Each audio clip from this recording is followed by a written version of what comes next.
This is another study in the Baber's Bible Studies series. This study is titled Joseph Interprets Pharaoh's Dreams, and it's based on the first 36 verses of Genesis 41. Genesis 41, 1 through 7. And it came to pass at the end of 2 full years that Pharaoh dreamed, and behold, he stood by the river. And behold, there came up out of the river 7 well-favored kine and fat-fleshed, and they fed in a meadow. And behold, 7 other kine came up after them out of the river, ill-favored and lean-fleshed, and stood by the other kine upon the brink of the river. And the ill-favored and lean-fleshed kine did eat up the 7 well-favored and fat kine. So Pharaoh awoke. And he slept and dreamed the second time, and behold, 7 ears of corn came up upon one stalk, rank and good. And behold, 7 thin ears and blasted with the east wind sprang up after them. And the 7 thin ears devoured the 7 rank and full ears. And Pharaoh awoke, and behold, it was a dream. The 2 years mentioned in verse 1 are the 2 years that had passed since Joseph had interpreted the dreams of the Pharaoh's butler and baker while the 3 of them were confined together in the Pharaoh's prison.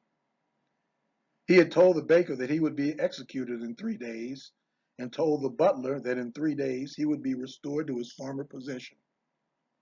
When Pharaoh held a royal celebration 3 days later, everything that Joseph had said came to pass.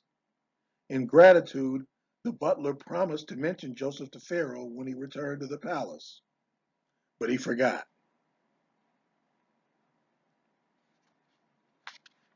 2 years later, when Pharaoh had a dream of his own, the butler was presented with another opportunity to remember his promise that he had made to Joseph.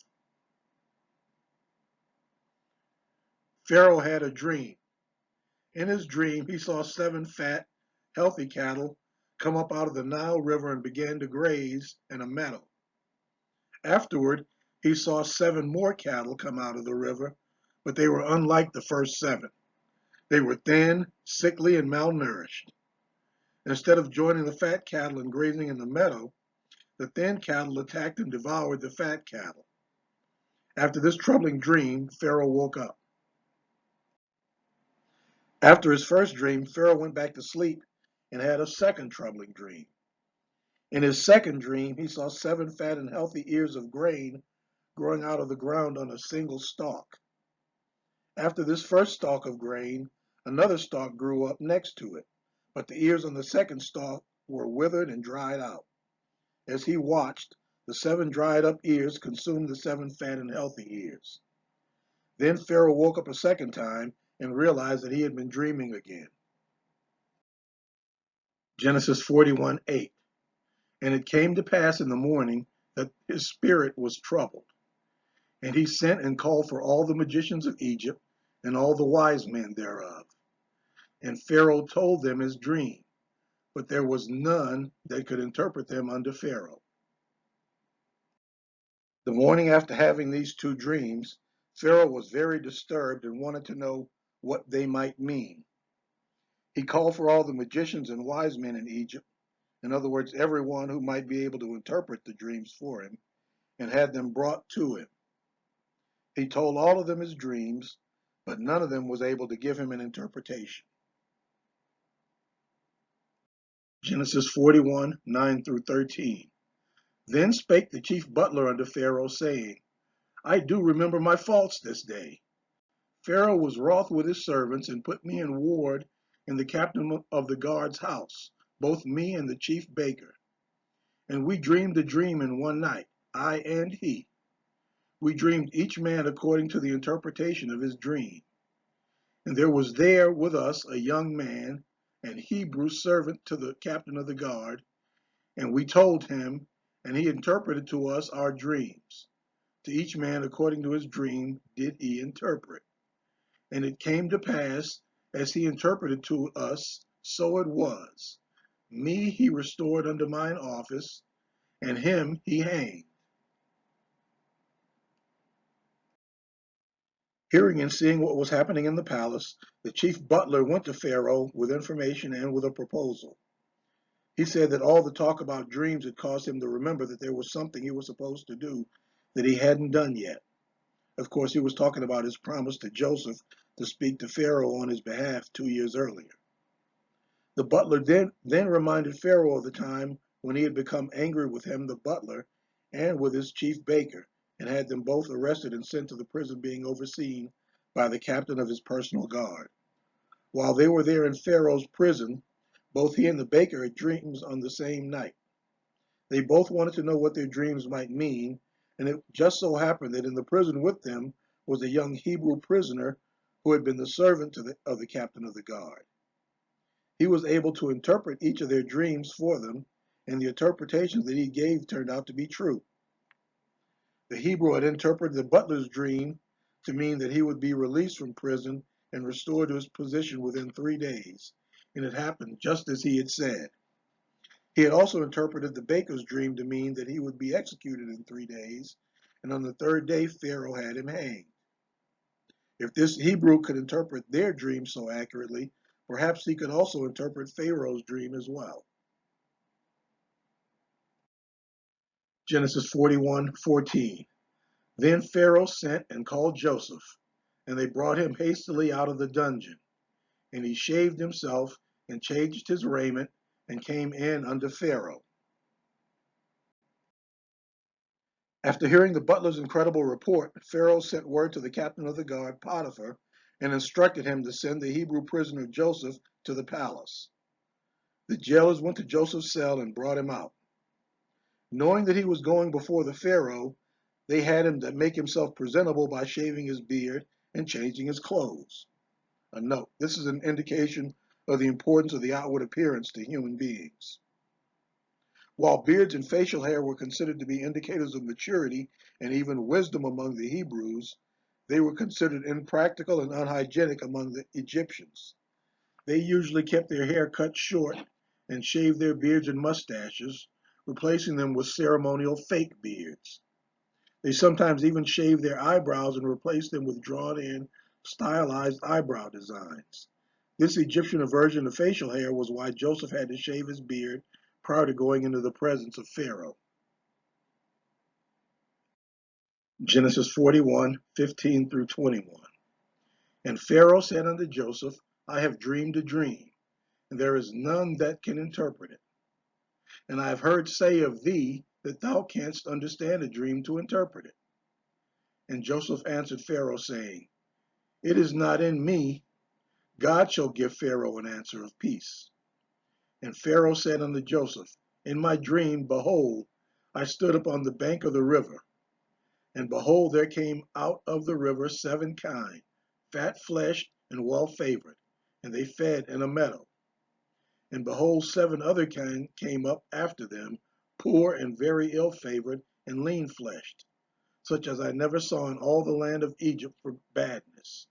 And the lean and the ill-favored kine did eat up the first 7 fat kine. And when they had eaten them up, it could not be known that they had eaten them, for they were still ill-favored as at the beginning. So I awoke. When Joseph stood before Pharaoh, the ruler of the known world at that time said to him that he had had a dream, and that he had been told that Joseph was able to interpret dreams. From Joseph's response to Pharaoh, we can get an indication of his character. Instead of simply agreeing with Pharaoh that he was able to interpret dreams, Joseph told him that it was not in him, but God who interpreted the dreams. He said that it would be God who would give Pharaoh an answer that would give him peace of mind. Pharaoh then recounted to Joseph his first dream, embellishing it with his own thoughts and insights. He told of being on the banks of the Nile River when he saw 7 fat and healthy cattle come up out of the water. He told how, after the healthy cattle, he saw 7 more cattle come out of the river.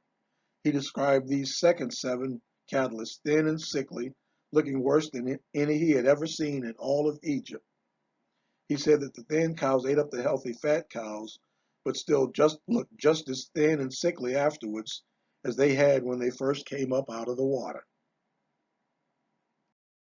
Genesis 41:22 through 24. And I saw in my dream, and behold, 7 ears came up on one stalk, full and good. And behold, 7 ears, withered, thin, and blasted with the east wind, sprung up after them. And the thin ears devoured the 7 good ears. And I told this unto the magicians, but there was none that could declare it to me.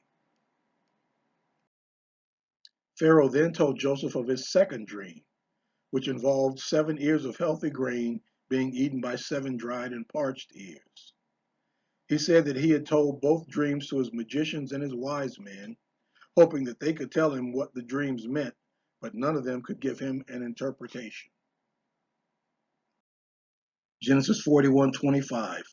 And Joseph said unto Pharaoh, the dream of Pharaoh is one. God hath shewed Pharaoh what he is about to do. There are a number of verses in Scripture that tell us that a single person cannot vouch for his own statements.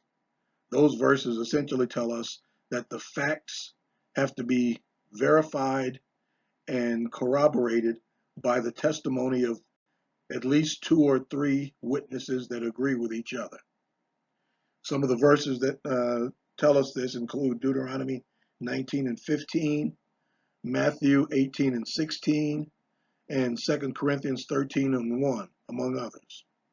We can see this concept actually illustrated in this story of Pharaoh and his 2 dreams. Those 2 dreams were a revelation of what God was soon to do in the earth to preserve his people, the nation of Israel. God had to reveal his plans to Pharaoh because he was going to use Pharaoh as an instrument to preserve the covenant that he had established with his people.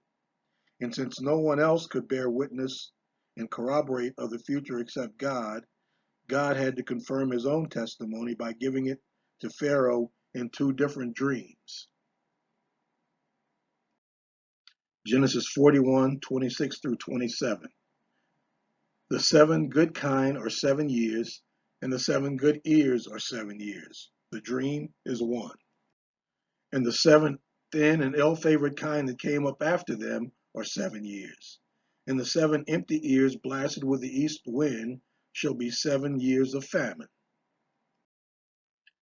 Joseph interpreted Pharaoh's dream by telling him that the fat cows and the fat ears of corn represented a single thing, 7 years of plenty in the land of Egypt, and that the 7 thin cows and 7 dried up and empty ears of corn also represented a single thing, that being 7 years of famine that would follow the 7 years of plenty and would symbolically eat up everything that had been gained in the years of plenty. We can look at this interpretation also from an Egyptian point of view, because for one, we know that the Egyptian god of corn is also the god of plenty, that being Osiris. Osiris is also the Egyptian god who is the god of plenty, of life, and even of resurrection. And there is an Egyptian goddess named Hathor/Isis, who's sometimes depicted as a cow. And she is the sister, but also the wife of Osiris. So you can reinterpret Pharaoh's 2 dreams in the context of Osiris and Isis as saying that even Osiris, the god of life and of plenty, and Hathor Isis, the mother goddess, would be vanquished by the coming famine. That's how bad it would be. Genesis 41:28 through 31. This is the thing which I have spoken unto Pharaoh. What God is about to do, he sheweth unto Pharaoh. Behold, there come 7 years of great plenty throughout all the land of Egypt. And there shall arise after them 7 years of famine. And all the plenty shall be forgotten in the land. And the famine shall consume the land. And the plenty shall not be known in the land by reason of that famine following. For it shall be very grievous. This points to the complete nature of the famine. It would be so bad that people would not even remember the years of plenty that had come before. There's an analogy here to the condition of man prior to the coming of Jesus Christ. In the beginning, God provided Adam and Eve all that they needed, and they lived in comfort and ease in the Garden of Eden. But after the fall, they had to struggle to survive. Though it was not a famine, it could be equivalent to one when compared to their previous condition. This was true in a spiritual sense as well as a physical one. It was a famine of righteousness. It got so bad by the time of Noah that most men had forgotten the spiritual and physical pleasures of the garden and did whatever was right in their own eyes.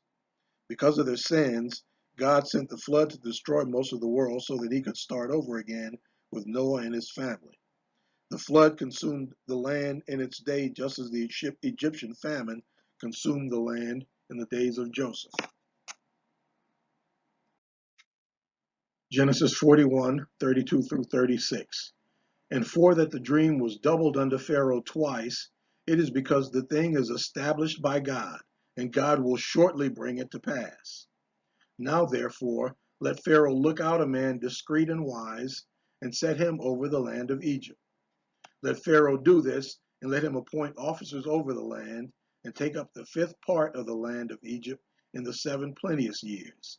And let them gather all the food of those good years that come, and lay up corn under the hand of Pharaoh, and let them keep food in the cities. And that food shall be for store to the land against the 7 years of famine, which shall be in the land of Egypt, that the land perish not through the famine. Here again we see the personality and gift of Joseph at work. Pharaoh had simply asked him to interpret his dreams, but Joseph went beyond a simple interpretation and even recommended a plan of action in response to his interpretation. This was what he had done throughout his lifetime, whether he was in Potiphar's house or in Pharaoh's prison. And Joseph gave a complete plan, not just a general recommendation or a possible course of action. He recognized that the nature and extent of the problem required centralized action, so he laid out an organizational structure. He knew that people couldn't just be told to store up some food for 7 years because they probably wouldn't store up enough. So he specified how much was to be stored. He knew that the stores couldn't be left under the control of individuals or local officials because they probably then used them for their own selfish advantage. So he said that the stores had to be under the hand of Pharaoh.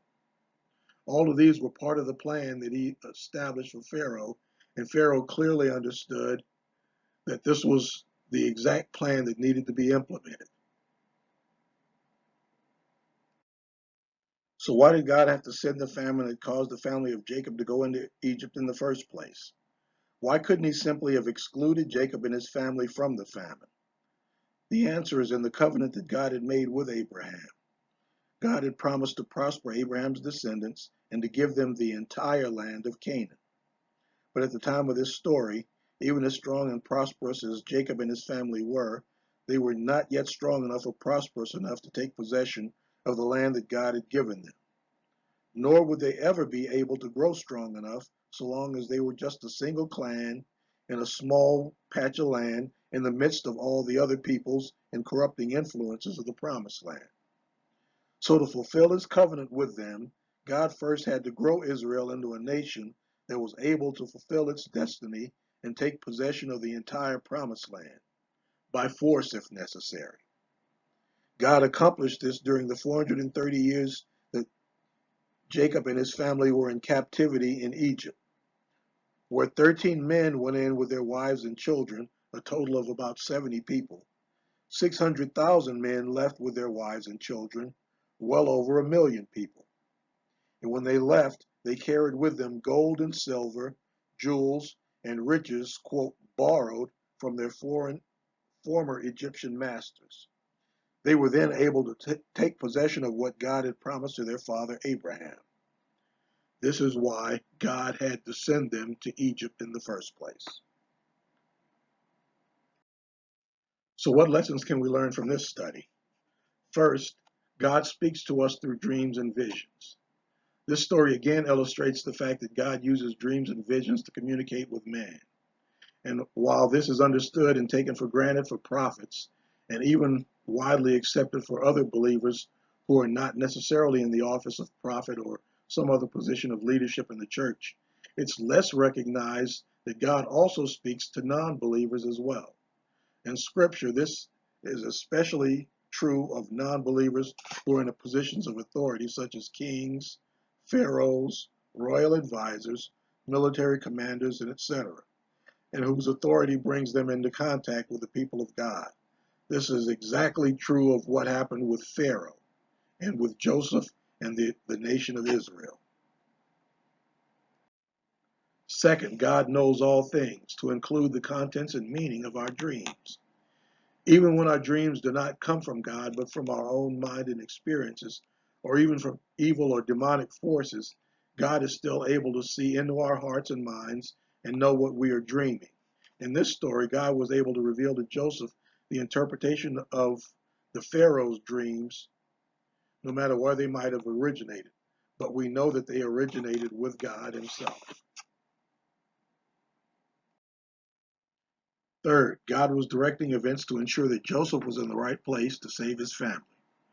Everything that had happened in his life up to this point in time was directed towards getting him to Egypt at this point so that he could be there where he was needed when he was needed. If his brothers had not sold him to the Ishmaelites, he would not have been taken to Egypt. If he had not been taken to Egypt, he wouldn't have been bought by Pharaoh's official Potiphar.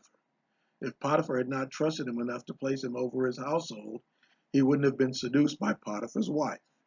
If Potiphar's wife hadn't seduced and then falsely accused him, he wouldn't have been thrown into the king's prison. If he hadn't been thrown into the king's prison, he would never have met the king's butler and baker. If he hadn't interpreted the butler and baker's dreams, he would not have been brought before Pharaoh to interpret the Pharaoh's dreams. So it all had to happen just as it did for Joseph to be where God needed him to be.